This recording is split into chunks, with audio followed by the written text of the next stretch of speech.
Hey everyone, today I'm diving into the battle for change in Canada. Yep, both Conservative leader Pierre Poilievre and Liberal leader Mark Carney are promising a new direction in this federal election. But who can really deliver? Let's break it down. First up, the election's been called for April 28, 2025. Canadians are eager for new leadership, and polls show the Liberals are leading the Conservatives 42-36. It's gonna be a tight race, a real knife fight. Now both leaders are on a mission for change. Poilievre, known for his bold promises, is all about tax cuts. He's pledging to slash taxes on work, investment, energy, and home building. He also wants to repeal the carbon tax, speed up energy project approvals, and offer tax credits for companies reducing emissions. Oh, and he plans to reverse a proposed capital gains tax hike, cap immigration tied to housing, and cut funds to the CBC and Canadian Infrastructure Bank. This guy's got a lot of cuts in mind. On the other side, we have Mark Carney.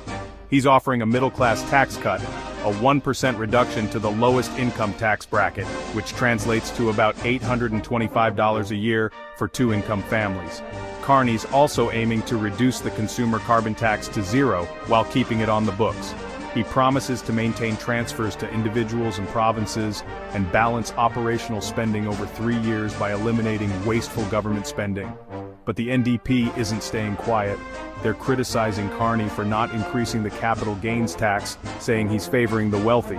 They propose scrapping GST on essentials like home heating, prepared food, internet, mobile bills, diapers, and children's clothing, funded by an excess profit tax on large corporations. Campaigns are heating up. Poilievre was in Sudbury, Ontario, campaigning with his wife, Anita, while Carney is running in Nepean, Ontario, against Conservative MP candidate Barbara Ball. Carney even featured in a campaign video wearing an Oilers jersey. Talk about team spirit. Meanwhile, the backdrop to this election includes an ongoing trade war with the US, with tariffs flying back and forth. It's a wild time in Canadian politics, folks. So, what's the takeaway? Both Poilievre and Carney are promising change, but with their radically different approaches, the choice is up to you. Make sure to research the candidates, stay informed, and most importantly, vote on April 28th, 2025. Alright, that's it for today. If you found this useful, give it a thumbs up, share it with your friends, and hit that subscribe button for more. Catch you in the next one.